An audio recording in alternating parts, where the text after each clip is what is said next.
Bonjour, je suis Lomique Guillot, rédacteur en chef du magazine Management, et je suis très heureux de vous retrouver pour un nouvel épisode du Journal du télétravail, le podcast qui vous aide à mieux télétravailler. Aujourd'hui, nous allons parler des patrons en télétravail. C'est parti. C'est le journal du télétravail.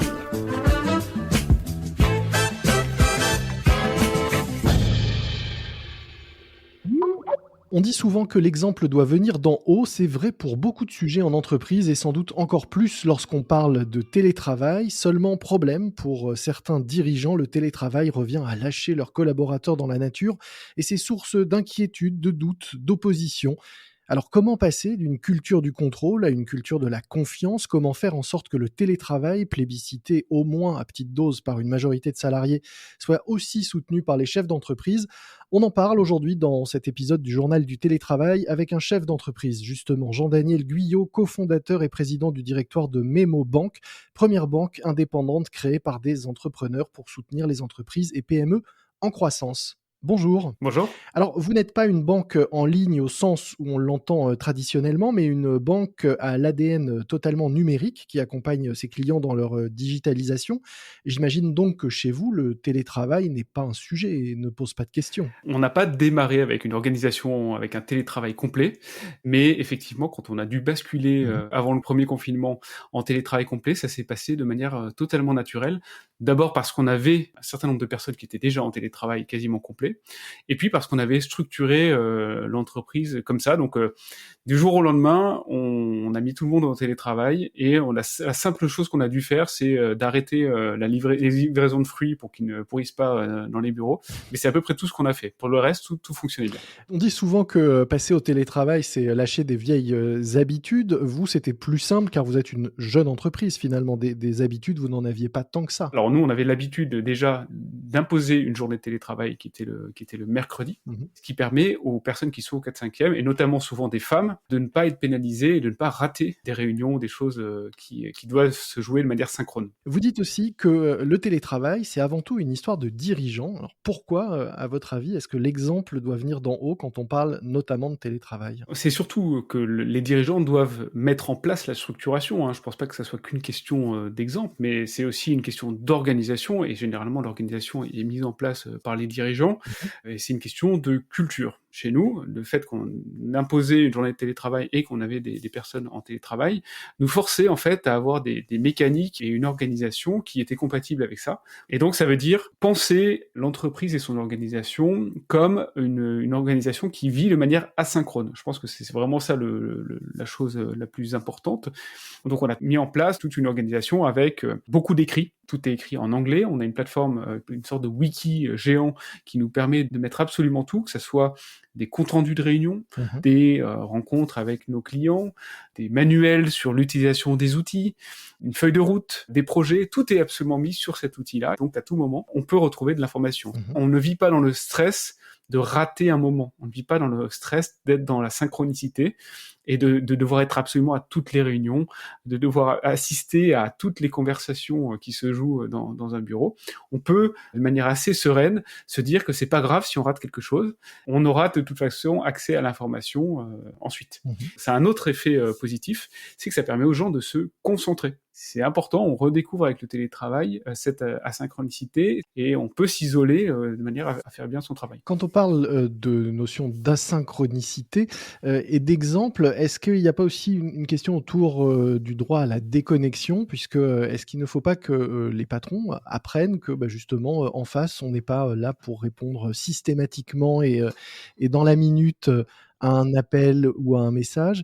Est-ce que l'exemple ne doit pas venir, quand on parlait d'exemple, d'en haut sur cet aspect-là de déconnexion et de gestion des horaires de connexion et de présence en ligne? Oui, tout à fait. Alors, encore une fois, je ne pense pas que ça soit une question que d'exemple de la direction. Je pense que c'est une question de culture à mettre en place. Et parce que c'est difficile si le patron envoie un message à 22h de pas y répondre. C'est vrai, mais c'est aussi une question de passer des messages et d'expliquer la façon dont doit fonctionner l'entreprise. Par exemple, on a fait une réunion. Donc nous, on a une réunion synchrone par semaine qui réunit toute l'équipe pour parler de sujets d'entreprise. Mmh. Et j'ai refait un point dernièrement sur la rédaction pour réinsister sur le fait que tout le monde devait rédiger et mettre par écrit des choses dans notre système et bien faire attention. Si par exemple, on configure quelque chose ou qu'on passe par quelques étapes qui étaient compliquées et qu'on a réussi à les faire, il y a certainement 10 personnes ou 50 personnes qui vont passer derrière et faire exactement la même chose. Donc autant le documenter. Et ça, c'est valable pour moi, c'est valable pour n'importe quelle personne. Donc pour le droit à la déconnexion, c'est un peu la même chose. Il faut communiquer énormément sur le fait que personne, même si on utilise des outils synchrones, on en utilise quelques-uns comme Slack par exemple, Mmh. c'est un outil qui peut être totalement utilisé en synchrone, mais qu'on peut configurer en asynchrone. Donc c'est important de répéter régulièrement qu'il faut pas mettre de notification, qu'il ne faut pas se sentir obligé de répondre dans la seconde, qu'il ne faut pas être tout le temps sur Slack, qu'on peut couper cet outil et qu'on peut l'allumer s'il faut 2 fois par jour, c'est pas grave.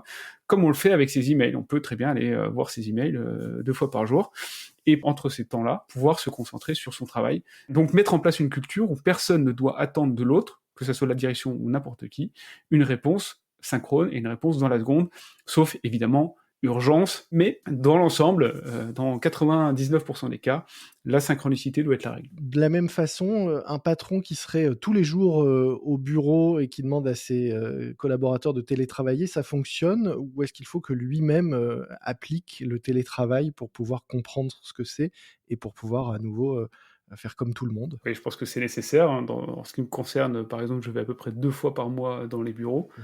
Pour comprendre le télétravail, il faut quand même pouvoir le vivre, sinon on peut certainement pas mettre en place cette culture. Ça, je pense que c'est tout à fait vrai. Je disais en introduction que souvent la question aussi de la mise en place du télétravail pour, les dirigeants, c'était de réussir à passer, d'une culture du contrôle à une culture de la confiance. Est-ce que vous pensez que c'est vraiment un frein majeur encore dans beaucoup, d'entreprises et notamment dans les, petites ou moyennes, que vous fréquentez, que vous connaissez pour les accompagner au quotidien? C'est vrai qu'on les connaît bien ces PME et c'est vrai que ce sont les plus réticentes au télétravail. Mmh. Le télétravail se met bien en place dans des structures un peu plus grosses. À partir de 200-250 personnes, on commence à avoir déjà des directions, des ressources humaines qui peuvent mettre en place ce type de projet et généralement ça marche mieux et les PME sont un peu plus réticentes. Ça peut être aussi dû à leur caractère industriel pour certaines, hein, parce qu'on a quand même beaucoup de PME qui sont des outils industriels, donc le télétravail Impossible. face à sa chaîne de production, c'est quand même Oui. compliqué. Mais c'est vrai qu'elles ont du mal à mettre en place les outils, elles ont une culture, elles ont une organisation qui parfois était papier. C'est plus compliqué de faire cette transition numérique, hein, c'est lié vraiment à ce sujet-là pour un certain nombre de PME parce que ça a un coût, Mmh. parce que ça demande un investissement important et que dans le rush de tous les jours, dans l'urgence, c'est compliqué de faire un pas en arrière et puis de se dire comment je vais structurer ça, comment je vais organiser ça. Alors justement, comment vous pouvez vous les accompagner? Je disais que vous êtes, spécialiste de la digitalisation, et de l'accompagnement de vos clients sur ce sujet-là. Comment, en tant que banque, vous pouvez les aider à mettre en place notamment, ce télétravail ou ces nouveaux outils en tout cas? On les accompagne de plusieurs manières. On les accompagne Mmh. en communiquant sur notre propre situation, puisque nous, on est une PME, donc on communique en disant, en racontant ce qu'on fait. On a aussi une newsletter où on parle pas mal de télétravail, qui donne pas mal d'informations sur ce sujet-là. On a nos chargés d'affaires qui sont sur le terrain et qui peuvent tout simplement conseiller nos clients sur des outils à mettre en place, des bonnes pratiques.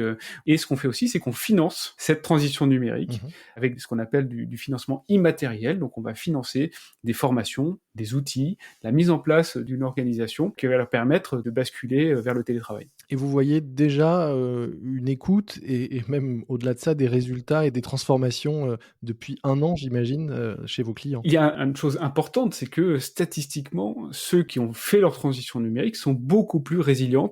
C'est un mot qui est devenu à la mode, mais elles sont beaucoup plus résistantes que leurs concurrents. Mmh.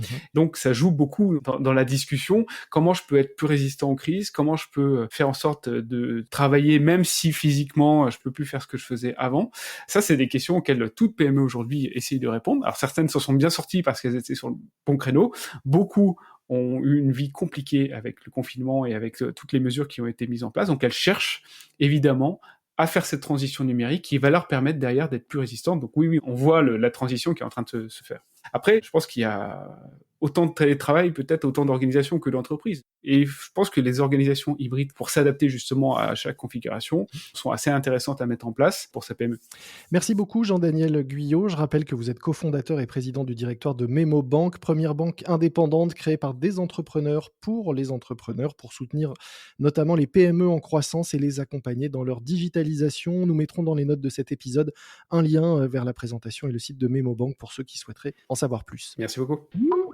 C'est la fin de cet épisode du JT, le journal du télétravail de management. N'hésitez pas à vous abonner sur l'ensemble des plateformes d'écoute pour être sûr d'être averti de la sortie de chaque nouvel épisode de notre podcast.